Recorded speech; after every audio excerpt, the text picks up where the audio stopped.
I'm racing 100-mile ultramarathon for the third year in a row. In this running vlog, I bring you along in my training and what's happening between the race and giving you a quick update on the different adventure I'm having. This week's episode covers the 2 weeks after Quebec Mega Trail 100-mile ultramarathon, which was my last race back home, all the way up to Tahoe Rim Trail 100-mile, which turned out to be one of my favorite races ever. So I can't wait to share that with you.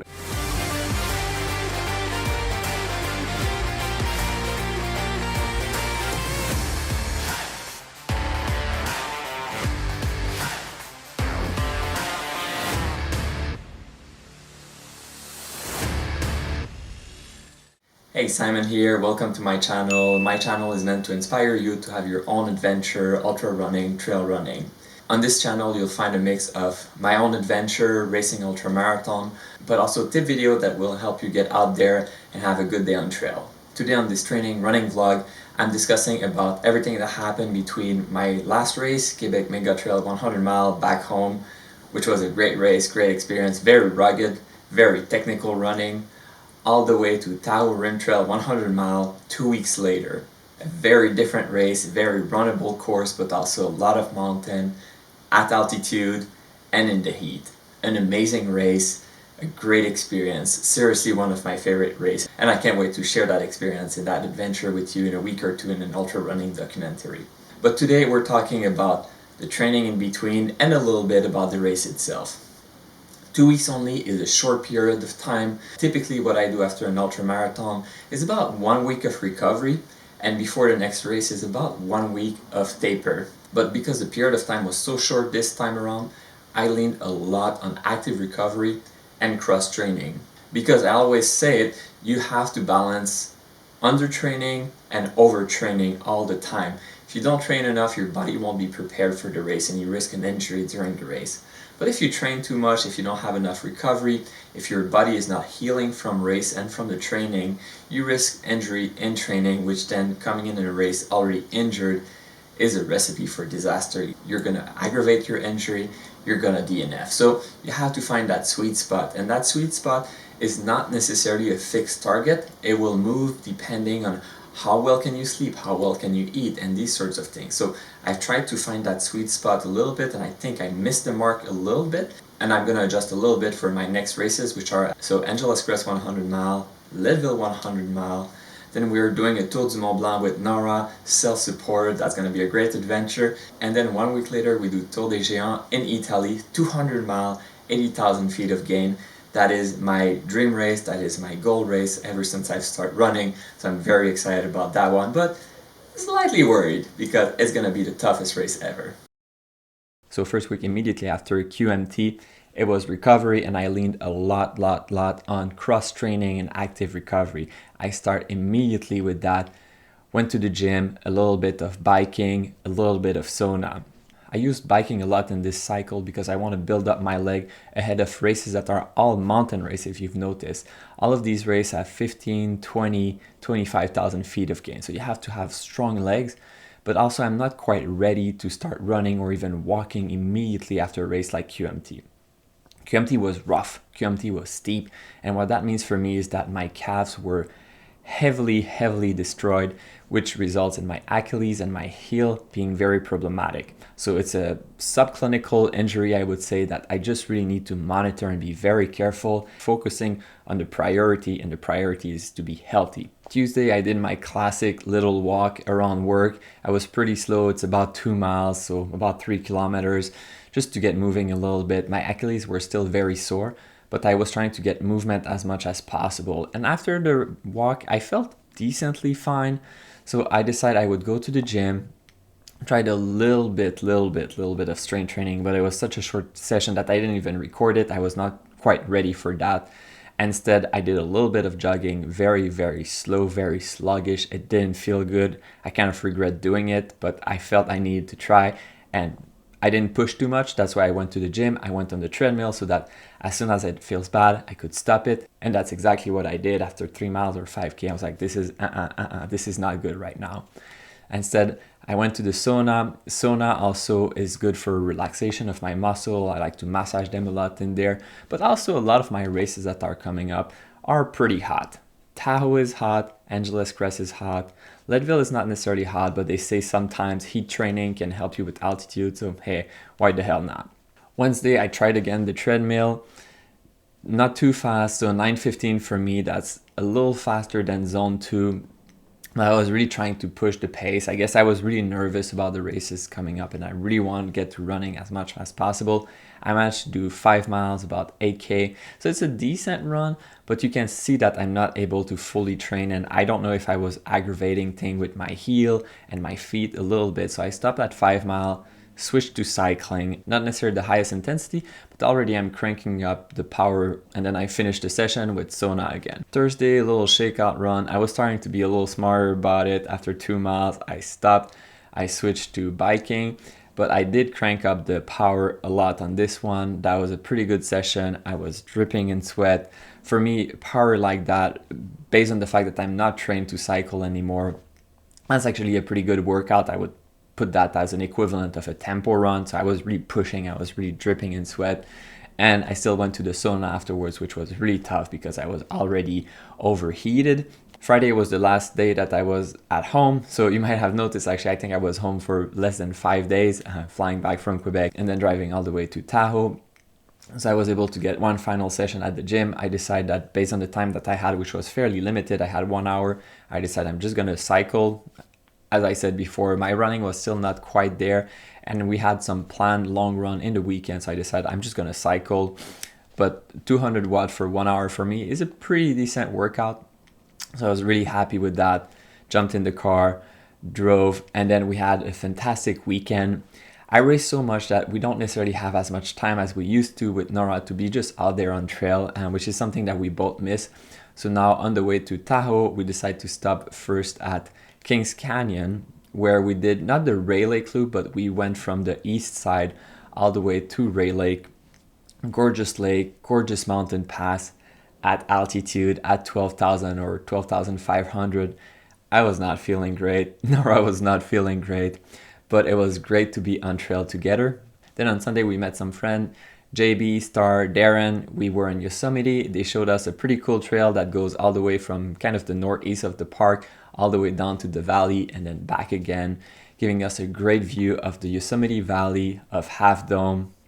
It was raining at the beginning, but it made it for a very scenic view of the valley with some kind of fog or clouds that were hanging a little bit. So it was a great experience. It was great to share miles with them, and it was a good workout. All in all, over the weekend, we did 20 mile on Saturday, 26-ish mile on Sunday. So 46 mile is a lot, 2 back-to-back long run with a lot of elevation gain. I think about 4,000 or 5,000 each days. So then we're finally in Tahoe, we're finally in taper after the recovery, and finally I decided to dial it down a little bit for this week of training. Pretty much all week, what I tried to do is just keep moving because my Achilles were not super swollen, but they were not 100%. My heel were not 100%, my feet were not 100%, nothing painful, nothing that made me think, I don't think I can do it this weekend. But just knowing that it's not 100% normal and I need to monitor that as much as possible. I also went on the trail, I think it was Thursday, for something like 12 miles. Honestly, I just want to see Lake Tahoe before actually racing, so I brought my drone. And then it was the race, which we'll talk about very soon. But first, what I want to say is it's good to reflect, I think, a little bit on these training blocks. What went well, what didn't go well. And I think the first thing is that I think the first week I still did something like 60 mile immediately after a race. I really wanted to push the running or introduce the running as soon as possible, which I think was a mistake. I think that hurt my feet. And the 60 mile, sure, most of it was in the weekend, and the weekend was actually fine. But even during the week, the run that I regret more are these kind of 4 mile, 5 miles that I decided to do anyway, and I felt so bad that I switched to biking. That was not good training. That is not something I recommend. The taper week was perfect. I think, of course, going for a 12-mile run the day before, 2 days before, not the smartest. I would have wanted to do that earlier in the week. So it's just a lack of time. Well, first I want to say Tahoe Rim Trail 100 turns out to be one of my favorite race experience all time, one of my favorite race. You could really tell that this race, the organizer, the volunteers, they're really there not to make a profit, but to make an event for runners. They want you to have a good experience. They want you to see that finish line. And I really felt the love. The aid station, for example, many of the aid station had a thematic to them, and a lot of people were wearing costume and just being playful. I know this is silly. I know we're grown up. I know we're doing a gruesome race right now. But hey, you have an aid station that are the Flintstones. You have an aid station that are Star Wars character. You had Jar Jar Binks coming up and asking, "Do you need a pacer? I can pace you." That was just fun, you know. And for me, this extra level of effort that people are putting into their race really shows how much they love the sport, how much they love the community. And the course itself was great. You had wonderful view. Nature was fantastic. Nora noticed the same thing I was noticing in my training run, which, you know, the trees with the lichen, for example, the views you have on the ridge, it's very exposed to the sun. Yeah, that sounds negative, but at the same time, you have such a wonderful view of Tahoe, of the mountain. It was not too technical. Yeah, you had, I think, 19,000 feet of gain, but it was all runnable in the sense that the trail itself was very well maintained. It was a far cry from Quebec Mega Trail. And I like doing both, right? I like having the technical challenge of every step you take. You need to be very careful because it's slippery, it's wet, it's muddy, you might fall down. Tahoe was the opposite. You could almost close your eyes. Now, how did it go for me? Well, I can love a race and not have a good day. And I think that's a little bit what happened. I was not acclimated to altitude. My body was not fully healed from my prior race, as I explained kind of why I kind of pushed a little bit too much in training. And I really struggled with food intake and nausea and even just drinking. And it was decently hot. So combining all of that, I really lost a lot of energy very quickly, and I was sluggish very quickly. The night I was sleepwalking a lot. I had to stop quite a few times to literally sleep at aid station. And the worst of the worst was definitely that my heel and my Achilles were really flaring up. They were really painful for the last, I think, 20, 30 miles. Every step was excruciating pain. So I had to slow down and I had to walk. And I think it's important to take care of yourself. I knew I had the time to finish in time. I was not anywhere near cutoff. So what's the difference between 30-hour and 32-hour? If it's preventing an injury, I think that's really the thing that you need to do. And beyond the race itself, the course itself, the organization itself, one of the things that really hooked me to trail running and ultra running is the community, it's the people. And I was just really lucky during that race. I met so many great people, or Lorena and her team giving a ride to Nora so she could pace me, but more importantly, Lorena seeing that finish line and getting her buckle. Her story is truly inspiring. Cancer survivor, getting back to running and doing Tahoe Rim Trail 100 mile. That's actually a story that I would love to share with you. I would love her to share her journey and how she found strength in herself to beat cancer. And that's a guest that we're going to have on our podcast with Brian Buckle Up, which I suggest you have a look at other episode, but it's going to be coming soon because really I think that's the type of story and the type of people that you see in the running community that can really help you yourself when you're facing difficult things in life. And that's it for the race. Now, what about the channel? What's going on? My next race is Angeles Crest 100 mile right outside of LA. So it's close to home for me. I won't be traveling for that, which is great. That's going to give me a little bit more time to work on movies. I'm really falling behind a little bit and I'm sorry for that. There's quite a lot of gear review that I've tested recently that I really want to share with you. The way that I do gear review is first, I'm very careful about the product that I'm going to select, because I'm going to be racing with them 100 miles several times. So first of all, if I do a review about a product, it's probably because I like it and I want to share it with you. But a good shoe, for example, won't necessarily fit for any and every race. You have to select the right shoe for the right race. And I'll really focus on that in my gear review. It's why I like a product, what I don't like about it, and how I suggest you could be using it. Just for example, you can see I'm wearing 2 watch today. This is the Coros Vertex 2S, which I tested, as you know, during Cocodona, which has crazy battery life. It's perfect for someone running 200 miler. And I'm also using the Pace 3 right now. This is a more an entry-level race from Coros. And sure, I mean, which one is the better battery life? It's this one, but this one is less expensive. This one is smaller. This one is more comfortable. So depending on what you're doing, you might want to prefer the Pace 3. And the way I'm going to review this product is I'm going to think about people close to me. This one, for example, I think would fit more with someone who's more a casual runner, trying to stay healthy, maybe doing 2, 3, 4 miles run.